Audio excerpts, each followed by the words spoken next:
Imagine you're walking through a dense forest. The trees tower above you, their leaves rustling in the breeze. A squirrel scurries up a trunk, and a bird chirps from a nearby branch. Everything around you seems alive, vibrant, and distinct. But have you ever wondered why a tree is a tree and not a rock? Or why a squirrel is a squirrel and not a bird? This question has puzzled humans for millennia, and ancient philosophers had two main theories to explain it: atomism and hylomorphism. Atomism, the first theory, suggests that everything in the universe is made up of tiny, indivisible particles called atoms. Think of these atoms as the building blocks of the universe.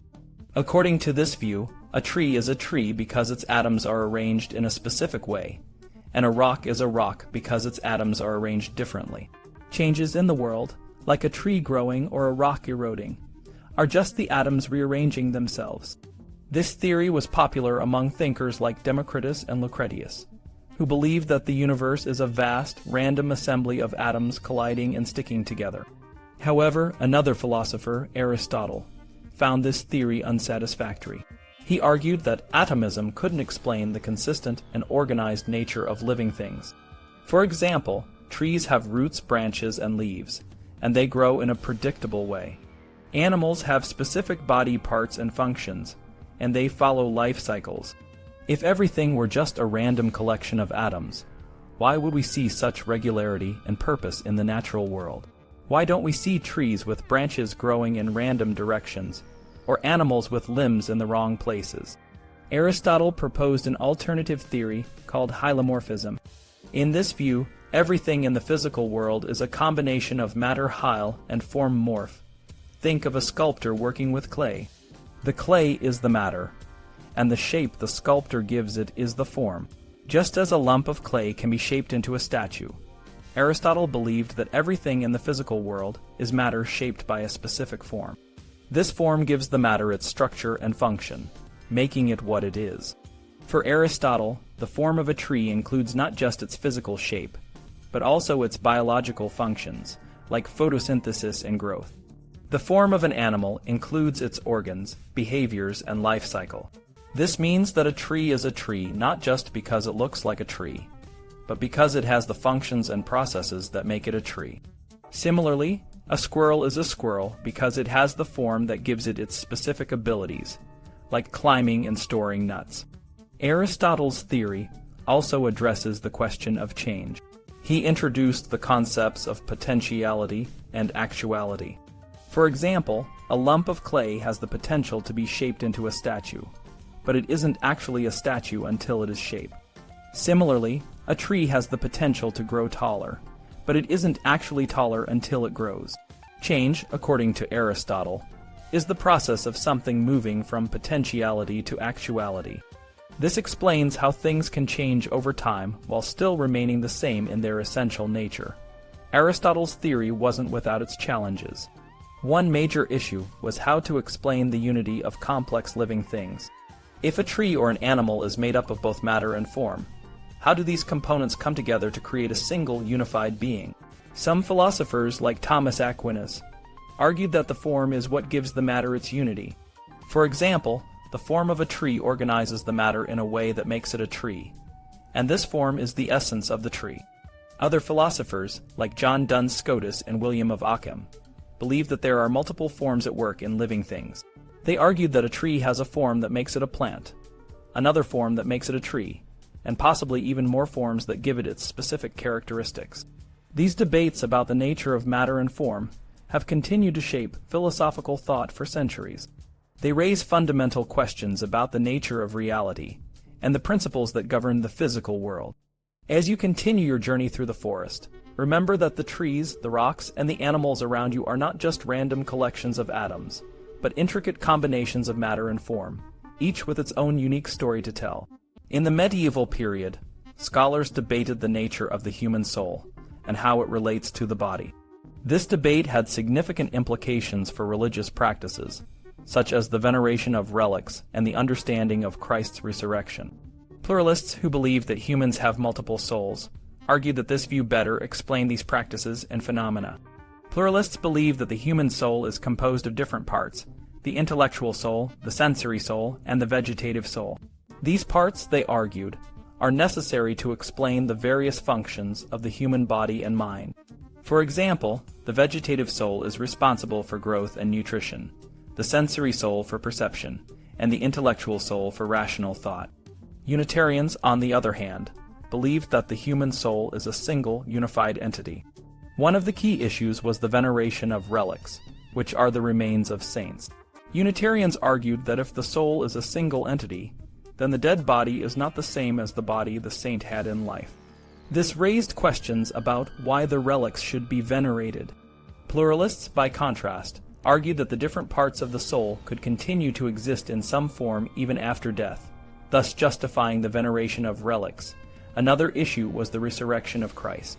Unitarians had to explain how Christ's body, which was taken down from the cross and placed in the tomb, could be the same body that was resurrected. Pluralists argued that the different parts of Christ's soul could be separated and recombined, thus explaining the 3 days between his death and resurrection. Scholars like John Duns Scotus and William of Ockham refined these ideas. Scotus argued that the sensory soul is not distinct from the intellectual soul, positing only 2 substantial forms in humans. Ockham, however, believed that only the sensory and intellectual souls are present, excluding the vegetative soul. These debates also touched on the broader question of how matter and form combine to create living things. Both Unitarians and pluralists agreed that matter and form are distinct, but they differed on how these components relate to each other. Unitarians emphasized the unity of the whole, arguing that the substantial form gives the composite its actuality, and matter derives its actuality from the whole. Pluralists, on the other hand, saw each part as having its own actuality, and an intrinsic aptitude to unite with other parts to form a whole. Aristotle's categories of being, such as substance, quantity, quality, and relation, played a crucial role in these discussions. Some scholars, like Richard Middleton, argued that all 9 categories of accidents should be reified, meaning they should be considered real and distinct. Others, like Aquinas and Giles of Rome, reified only certain categories, such as quantity and quality, while Ockham was even more restrictive, reifying only substance and some qualities. The problem of universals, how general concepts like human can apply to many individuals, was also a central issue. Porphyry, a Neoplatonist, introduced the idea that categories classify predicables, which are common to many individuals. This led to debates about whether these predicables exist separately from individuals, as in Platonism, or are inherent in individuals, as in Aristotelianism. Boethius further complicated this by arguing that if human nature is common to Socrates and Plato, it must either be numerically distinct but similar in both, or numerically the same. This led to a paradox, as each option seemed to require an infinite regress. The common solution, attributed to Alexander of Aphrodisias, was that the same item e.g., human nature exists in the intellect as a general concept and in reality as a multiplied form in individuals. Finally, the question of individuation, what makes each individual unique, was a significant concern. William of Champeaux suggested that accidents e.g., being tall, being short, individuate individuals. However, this was rejected because it contradicted Aristotle's principle that substance is prior to accidents, and because it was metaphysically impossible to construct an unshareable property from shareable ones. This led to the positing of primitive unshareable properties, or thisnesses, to explain individuation. These debates reflect the deep philosophical and theological questions that medieval scholars grappled with, shaping their understanding of the human soul, the nature of reality, and the relationship between the individual and the universal. In the medieval world, many scholars who followed Aristotle's teachings, known as Aristotelians, were interested in understanding what makes individual objects unique. For example, if you have several Eiffel Tower models that look exactly the same, what makes one model different from another? One idea was that the material used to make each model, or the amount of it, is what sets them apart. This idea was rooted in the belief that matter, or the stuff that things are made of, is what gives each object its unique identity. Aristotle and his followers, like Thomas Aquinas, believed that everything is made of 2 parts, form the shape or essence of a thing, and matter, the stuff it is made of. Aquinas thought that matter alone wasn't enough to explain why one object is different from another, because matter itself is common, and doesn't have distinct parts. Instead, he proposed that matter combined with quantity, the amount or size of the matter, is what makes each object unique. Quantity, he argued, has parts that are distinct and separate, which helps to differentiate one object from another. For example, the metal used to make one Eiffel Tower model might be a specific size and shape, making it different from the metal used for another model. However, this idea faced some challenges. William of Ockham, another philosopher, argued that if an object's identity comes from a combination of its nature, what it is, and something that makes it unique, its individuator, then these two parts must be either completely separate or completely the same. If they are separate, then the individuator can't really make the object what it is. If they are the same, then the nature of the object isn't common to many objects, defeating the purpose of having an individuator. Ockham concluded that only individual things are real, and what makes them part of the same group like humans is that they are similar in certain ways, not because they share a common nature.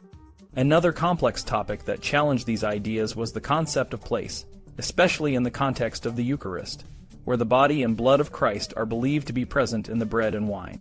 Aristotle had his own theories about place, which medieval philosophers like Aquinas and Giles of Rome tried to refine. One idea was that place is a three-dimensional space that can hold things, like a box. However, this idea had problems because it suggested that space could exist independently of the things in it, which Aristotle didn't believe was possible. Another idea, which Aristotle favored, was that place is the surface of the container that touches the object inside it. This idea avoided the problem of space existing independently, but it had its own challenges. For example, if a boat is tied to a dock but the water around it is moving, the boat is considered to be at rest. However, if place is the surface of the water, then the boat should be considered to be moving because the water is changing. This contradicts our common sense that the boat is actually at rest. Similarly, if a boat moves down a river at the same speed as the water, the boat is moving, but the surface of the water, its place, remains the same. To address these issues, some philosophers like Aquinas and Giles of Rome introduced the idea of a cosmic frame of reference. They suggested that place should be understood relative to fixed points in the universe, like the stars or the outermost sphere of the heavens. This way, even if the water around the boat is moving, the boat can still be considered at rest if its position relative to these fixed points doesn't change.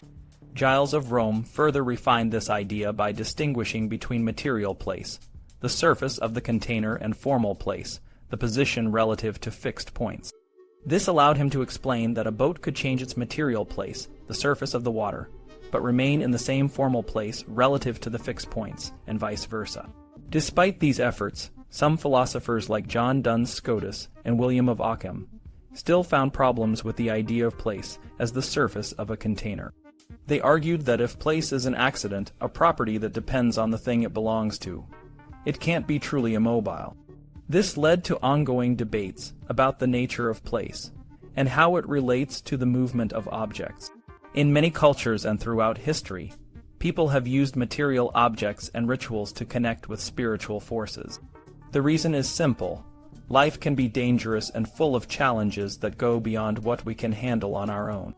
When faced with such difficulties, humans often turn to powers that are believed to exist beyond the natural world and outside of their social systems. These spiritual powers are thought to be more powerful than the threats we face, but they are also unpredictable because they don't follow the same rules as the natural world or fit into any known roles. To deal with this unpredictability, people have developed material rituals, or cult, which provide a structured way to interact with these spiritual powers. These rituals often involve specific rules and customs that help create a sense of order and predictability. For example, in the Bible, God is described as showing mercy by establishing various rituals, such as circumcision and temple ceremonies in the Hebrew Bible, and the Eucharist and baptism in the New Testament. Cult rituals are often centered around material objects, because these objects are believed to be able to catch spiritual power and act as a bridge between the human and spiritual worlds. When dealing with negative spiritual forces, such as guilt or contamination, people may use rituals to transfer these negative forces to material objects, which are then destroyed or removed. For example, in the Bible, whole burnt offerings and the scapegoat on Yom Kippur are used to banish sin and contamination. On the other hand, when dealing with positive spiritual forces, people want to benefit from them, but fear that direct contact might be too overwhelming. In these cases, material sacrifices are used to absorb the positive power and make it accessible in a safer form. For example, the blood from sacrifices or sacred meals can be used to convey the power in a controlled way. Humans are both physical and spiritual beings, and participating in these material rituals allows them to cleanse themselves or gain the benefits of spiritual power. This helps transform their relationships with spiritual beings, the natural world, and each other. By engaging in these rituals, people can feel more secure and better equipped to face the challenges of life. The debate over material cult and sacraments has been a long-standing one, with both philosophical and theological objections. Philosophers argue that the notion of material objects being imbued with spiritual power contradicts our scientific understanding of matter. Theologians, on the other hand, contend that such practices misunderstand the nature of God. According to Christian theology, God is not a natural cause that acts by necessity, but exercises free and contingent power. Jesus himself emphasized that true worship should be in spirit and in truth, focusing on the heart rather than external rituals. Despite these objections, the Christian Church has historically embraced a material cult, particularly through sacraments. Medieval theologians, like Peter Lombard, defined sacraments as visible forms of invisible grace, involving material elements and bodily actions. They argued that while immaterial things can also be signs, God chose material signs to help humans, who are composed of both body and soul, better grasp spiritual truths. The suitability of sacraments is further explained by human nature and history. Humans, being unique in their ability to understand both the material and the immaterial, benefit from sensible signs that point to spiritual realities. In the medieval view, human history is divided into different states: the original state of grace in paradise, the present fallen state, and the future state of glory. Sacraments are particularly useful in the present state, where humans are wayfarers struggling with the consequences of sin and moving toward their eternal destinies. Theologians like Pseudo-Dionysius and Hugh of St. Victor elaborated on this idea. Pseudo-Dionysius saw God as the self-diffusing goodness who created the universe to lead intelligent creatures toward godlikeness and union with God. The human soul, yearning for the transcendent, is often pulled in different directions by the body, which is drawn to material desires. In this fallen state, material signs and images are necessary to guide humans toward the spiritual.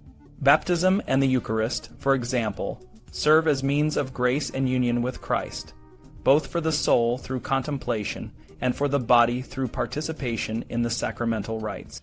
Hugh of St. Victor added that God placed human souls in bodies to exercise providence and govern the earth. The material world, he argued, was created for the benefit of humans, and the soul was created for the sake of God. The body, in turn, serves the soul, and the material world serves the body. This hierarchical structure reflects God's plan for human beings to achieve a higher state of contemplation and union with God. However, the failure of the first humans to preserve order led to the current state of human disarray and sin. The incarnation and passion of Christ, according to Anselm, provide a solution to the problem of sin. Christ, being both God and human, died on the cross to satisfy divine justice and offer a way for humans to be saved. Medieval theologians proposed various theories to explain how Christ's death rescues humanity, including the ransom theory, which suggests that Christ's sinless human nature tricked the devil into releasing humanity from his control. While this theory was criticized by some, it was refined to emphasize that God's justice and mercy are both satisfied through Christ's sacrifice. In summary, the medieval understanding of sacraments and material cult is rooted in the belief that these practices are fitting for God and useful for humans. They serve as tangible means of grace, helping humans navigate their fallen state and move toward their ultimate destiny of union with God.